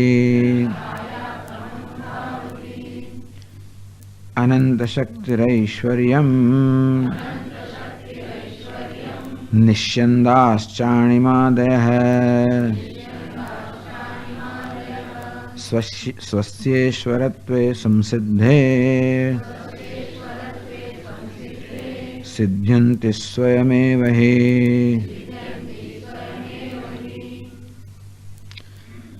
ऐश्वर्यम ईश्वरत्वम, तो એટલે કહ્યું ને ભાઈ સ્યાદ ઈશ્વરત્વમ, ઐશ્વરત્વ ઐશ્વર્ય સાદ ઐશ્વર્ય પ્રાપ્ત થાય એટલે ટૂંકમાં સ્યાદ ઈશ્વરત્વમ.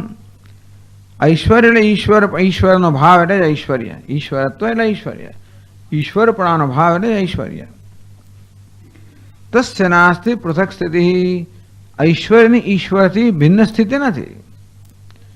ઈશ્વરપણાનો ભાવ એટલે ઐશ્વર્ય, ઈશ્વરસ્ય ભાવ ઐશ્વર્યમ.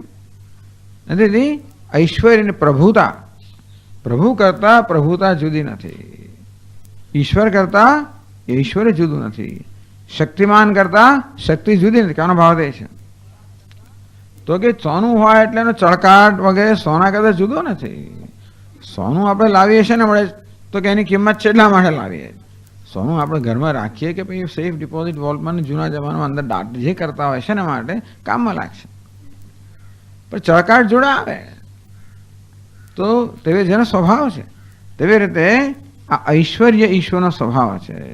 અને તેથી ઈશ્વર કરતાં જરાય અલગ નથી. એટલા જ માટે સર્વાત્મરૂપી ઈશ્વર પ્રાપ્ત થાય એટલે એનું ઐશ્વર્ય જે છે એ પણ પ્રાપ્ત થાય. તો ઐશ્વર્ય કેમ પ્રાપ્ત થાય છે? સ્યાદ ઈશ્વરત્વમ, ઈશ્વરત્વ કેમ થાય? કારણ કે એ ઈશ્વરનો સ્વભાવ છે. અને તમે સર્વાત્મ ઈશ્વર બની જાઓ એટલે ઈશ્વરત્વ આપોઆપ તમને પ્રાપ્ત થાય. તસ્ય નાસ્તિ પૃથક. કહેવાનો ભાવ એ છે કે જ્ઞાની મહાપુરુષ તો ઈશ્વર બની જ ગયો છે, એ સર્વાત્મા બની ગયો છે. તસ્માત તત્સર્વમ અભવદેતિ, એ જ્ઞાનથી એ સર્વ બની ગયો, સર્વનો આત્મા બની ગયો, બ્રહ્મ બની ગયો એટલે ઈશ્વર બની ગયો. બ્રહ્મ બન્યો એટલે આ બ્રહ્મની શક્તિ જ માયા છે, એને જ ઐશ્વર્ય કહેવામાં આવે છે. અને તેથી એ માયા બ્રહ્મથી પૃથક નથી અને આ બધી શક્તિઓ માયાના અંતર્ગત છે. અને તેથી એ બ્રહ્મથી કે ઈશ્વરથી આ બધું પૃથક કે જુદું નથી. ટીકાકાર ઈશ્વરસ્ય રૂપમ ઐશ્વર્યમ પૃથક સ્થિતિ પાર્થક્યેન અવસ્થાનમ નાસ્તિ ઇત્યર્થ. ઈશ્વરસ્ય સ્વરૂપમ ઐશ્વર્યમ, એટલે કોમા હોવો જોઈએ અલ્પ વિરામ, કે ભાઈ એ ઐશ્વર્યમ, ઈશ્વરનું સ્વરૂપ એટલે ઐશ્વર્ય, કે ઈશ્વરસ્ય ભાવ ઐશ્વર્યમ. પૃથક સ્થિતિ એટલે શું? પાર્થક્ય અવસ્થાનમ, એટલે જુદા હોવા પણ નાસ્તિ. ઐશ્વર્ય ઈશ્વર કરતા જુદું હોય એવું બની ના શકે. તત્ર દૃષ્ટાંતમાહ, એ સમજાવવા માટે આ દૃષ્ટાંત આપ્યું. પુરુષે ધાવમાને બી છાયાતમ અનુવર્તતી અનુધાવતી. પુરુષે ધાવમાને બી, પુરુષ દોડતો હોય તો ગમે તેટલું દૂર દોડી જવા માગતો હોય. ધારો કે છાયા હોય, મારો પડછાયો હોય, હું ભાગી જવા માગું, ધાવમાને બી હું દોડી જાઉં. એ છાયાને પાછળ રાખી દો. મોટો પેલો દોડનાર હોય ને, ઓલિમ્પિકનો ચેમ્પિયન હોય, જે કેટલી સેકન્ડમાં 100 મીટર દોડી આપે. હવે તો 10 સેકન્ડ ને 10થી ઓછી 9 એટલે 9 સેકન્ડ થઈ ગઈ. ચાલો, કોઈ જવાનો 10 સેકન્ડમાં દોડતા હતા, પછી 9.95 9.94 એમ કરતા કરતા 9 સુધી પહોંચી ગયા. એ તો બહુ મોટું કહેવાય. એટલી સેકન્ડમાં દોડતો હોય. દુનિયામાં એને જેવો દોડનારો ઝડપી કોઈ છે ને? દુનિયામાં કોઈ નથી. સ્પ્રિન્ટ આમ જોયું ને પહોંચી ગયો. 10 સેકન્ડ લેશો, આમ જોતા પહોંચી ગયો. પવનની જેમ દોડે. એ પણ એની પાછળ પડછાય કે એને પાછળ રાખી દઉં, ધારો કેમ કે એ દોડે. પુરુષે ધા માને બી, આવો મોટો દોડનારો હોય એને દોડવીર શું કહેવાય ખબર નથી. દોડવીર, પણ દોડવીર હોય એ પણ ગમે તેટલી ઝડપ દોડતા પણ છાયાતમ અનુધાવતી, એનો પડછાયો છે એની પાછળ જ જાય, છૂટો ના પડે. એની પૃથક સ્થિતિ હોય જ ના શકે. જેવી રીતે આ પડછાયાની સ્થિતિ માણસથી ક્યારે જુદી ના હોય, તેવી રીતે આ શક્તિ ક્યારે શક્તિમાં જુદી ના હોય. આ માયા તો ભગવાન પાસે દોડે જ, અને તેથી આ બધી શક્તિઓ માયામાં છે, અને તો માયા એની સાથે દોડો એટલે ધ્યાન રાખવાનું. પાછી આ માયા દોડે એટલે જો એમાં જો ફસાઈ ગયા તો પછી પેલો ઈશ્વર પેલી બાજુ રહી જાય. એટલે યોગશાસ્ત્રમાં થોડીક ચેતવણી આપવામાં આવે છે કે આ બધી ધારણા કરવાથી આ પ્રકારની સિદ્ધિઓ પ્રાપ્ત થાય તો એના પ્રત્યે ઉપેક્ષા સેવવી. કિમ તદ ઐશ્વર્યમ યે છાયાવદ ઇવ છાયાવદ અવિયુક્તમ ઈશ્વરસ્ય સદા ઇતિ અપેક્ષાયામાહ. આપ કહો છો કે આ ઐશ્વર્ય તો ભગવાનની છાયા સમાન છે, ભગવાનની સાથે જ આવે, એ કયું ઐશ્વર્ય છે? કિમ તદ ઐશ્વર્યમ યે છાયાવદ અવિયુક્તમ ઈશ્વરસ્ય, છાયાની જેમ ઈશ્વર કરતા ક્યારે પણ વિયુક્ત ના હોય, ઈશ્વર સદા જોડાયેલું હોય, એ ઐશ્વર્ય કયું છે? તો 5મા શ્લોક કહ્યું આનંદ શક્તિ ઐશ્વર્યમ, આનંદ શક્તિ. તો ઈશ્વરનું ઈશ્વરત્વ કયું છે? આનંદ શક્તિ. આનંદ એટલે શું? જો અંત નથી એટલે શું? વાચામ અગોચરમ, વાણીથી જેનું વર્ણન ના થઈ શકે એવું અનંત. એટલે આ બધી સિદ્ધિઓ બુદ્ધિઓ અર્થ ગણો, પછી ગમે તેટલી સિદ્ધિઓ ગણો તોય પણ જેનું વર્ણન ના થઈ શકે. એમના અનુકરણ આ સિદ્ધિઓ 8 સિદ્ધિઓમાં ઈશ્વરનું ઐશ્વર્ય આવી ગયું એવું નથી. વાચામ અગોચરમ અનતિશયમ, અર્થાત જેનાથી ચઢિયાતું કશું નથી. સહજમ, જે કોઈ પ્રકારના પ્રયત્નથી સાધ્ય નથી, જે સહજ છે, સાથે જન્મેલું છે, સાથે રહેલું છે, ઈશ્વરની સાથે ઐશ્વર્ય રહેલું છે. સહજમ સામર્થ્યમ, એ પ્રકારનું જે સહજ સામર્થ્ય છે, એ પ્રકારનું ઐશ્વર્ય છે, એ ઈશ્વરનું સ્વરૂપ તો ના કહેવાય, પણ ઈશ્વરનો ભાવ, ઈશ્વરપણું છે, ઈશ્વરનો સ્વભાવ છે. એટલા માટે આ સ્વરૂપ અને સ્વભાવમાં ક્યારેક આવી રીતે ભેદ પાડવામાં આવે છે. હંમેશા ભેદ ના પડે, પણ ઈશ્વરનું સ્વરૂપ તો કેવું છે? સચ્ચિદાનંદ. સ્વભાવ કેવો છે? સર્વજ્ઞ સર્વશક્તિમાન. આ માયા એને કારણે સ્વભાવ છે, સ્વયં કેવો છે? સચ્ચિદાનંદ સ્વરૂપ. તો માયામાં સર્વજ્ઞત્વ સર્વશક્તિમત્વ આ પ્રકારે અનંત ઐશ્વર્ય છે. તો માયાનું ઐશ્વર્ય તો વાણીથી અપાર છે, કારણ કે વાણી માયાની ઉપજ હોવાને કારણે એનું ક્યારેય પાર ન પામી શકે. તો કે ભાઈ અનંત શક્તિ એટલે ખરેખર તો ભગવાનનું ઐશ્વર્ય કેવું છે? અનંત છે. નનુ અણિમાદિ સિદ્ધય હિ ઐશ્વર્યમિતિ પ્રસિદ્ધિ. ભાઈ ઐશ્વર્ય એટલે તો અણિમાદિ સિદ્ધિઓને ઈશ્વર કહેવામાં આવે, એવું આવું પ્રસિદ્ધ છે, એવું જાણીતું છે. કથમ અનંત શક્તિ ઈશ્વર, તો આપણે અનંત શક્તિને ઐશ્વર્ય કેમ કહે છે? દુનિયામાં તો અણિમાદિ અષ્ટ સિદ્ધિઓ જે છે એને જ ઐશ્વર્ય કહેવામાં આવતું હોય છે. તો આપ તો અનંત શક્તિને ઐશ્વર્ય કહો છો, એવું આપ કેમ કહો છો? તત્રાહ, એના ઉત્તરમાં કહે છે નિશ્ચિંદાસ અણિમાદય, અણિમાદય સિદ્ધ ઈશ્વર શક્તિ નિશ્ચિંદા વિપૃન્માત્રા. અણિમાદી વગેરે સિદ્ધિઓ જે છે ને, જે યોગીઓ કે કોઈને પણ પ્રાપ્ત થતી હોય, એ તો ઈશ્વરની અનંત શક્તિના માત્ર ટપકા જ છે. સ્યંદ એટલે ટપકવું, નિશ્ચંદ એટલે ટપકવું, વહેવું, એમાંથી વહેતા ટપકા છે. એટલે વિપૃષ એટલે બિંદુ.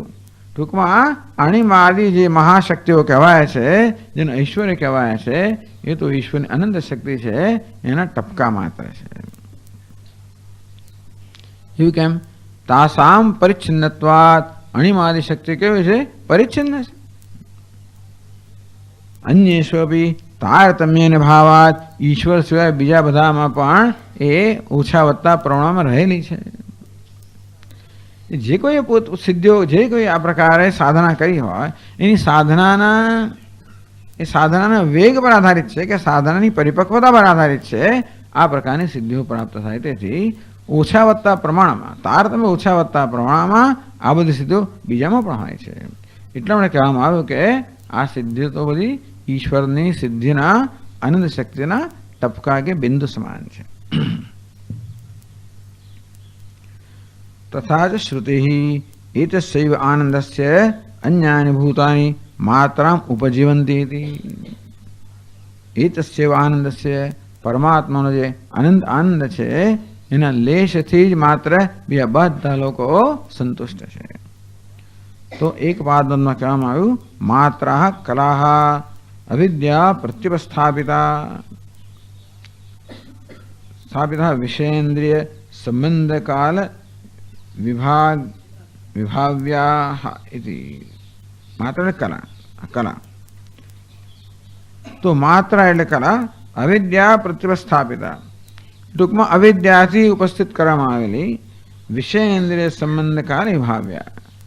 જ્યાં સુધી ઇન્દ્રિયોનો વિષય સાથે સંબંધ થાય ત્યાં સુધી આનંદ પ્રાપ્ત થાય. એટલે કહેવામાં આવ્યું કે ભાઈ આ બીજા બધા ભૂતો એટલે આ બધા એ લોકો જે આનંદ અનુભવ કરે છે એ તો પરમાત્માના આનંદનો એક લેશ માત્ર છે. કેમ લેશ હોય? કારણ કે જ્યાં સુધી ઈષ્ટ વિષયનો ઇન્દ્રિય સાથે સંબંધ હોય ત્યાં સુધી એ સુખ પ્રાપ્ત થાય કે અનુભવાય છે, બાકી નહીં. એટલે આ પ્રાસંગિક છે, અનુસંગિક છે કે એ નૈમિત્તિક છે. આ બધા સુખ એવા છે નૈમિત્તિક છે. અનંત સુખ એવું છે પરમાત્માનું સ્વાભાવિક છે.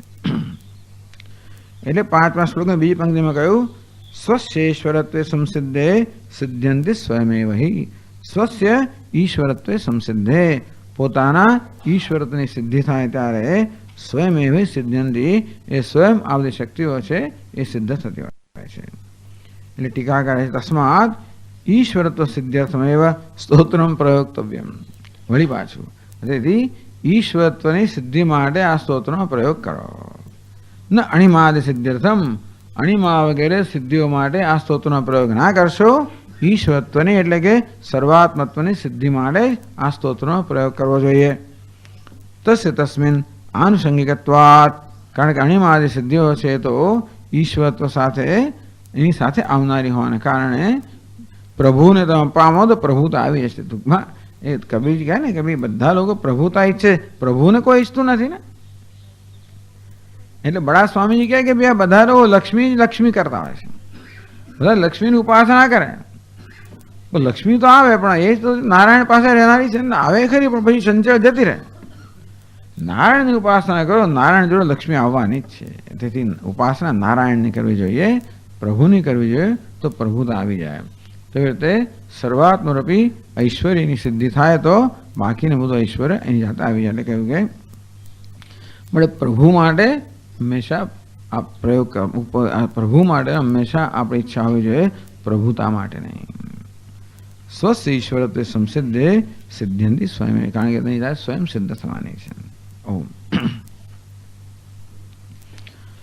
ઓમ પૂર્ણમદ પૂર્ણમિદમ પૂર્ણાત પૂર્ણમુદચ્યતે પૂર્ણસ્ય પૂર્ણમાદાય પૂર્ણમેવાવશિષ્યતે. ઓમ શાંતિ શાંતિ શાંતિ. શંકરમ શંકરાચાર્યમ કેશવમ બાદરાયણમ સૂત્રભાષ્યકૃતૌ વંદે ભગવन्तौ પુનઃ પુનઃ. ઈશ્વરો ગુરુરાત્મેતિ મૂર્તિભેદવિભાગિને વ્યોમવદ્વ્યાપ્તદેહાય દક્ષિણામૂર્તયે નમઃ. ઓમ શાંતિ શાંતિ શાંતિ. હરિ ઓમ. શ્રી ગુરુ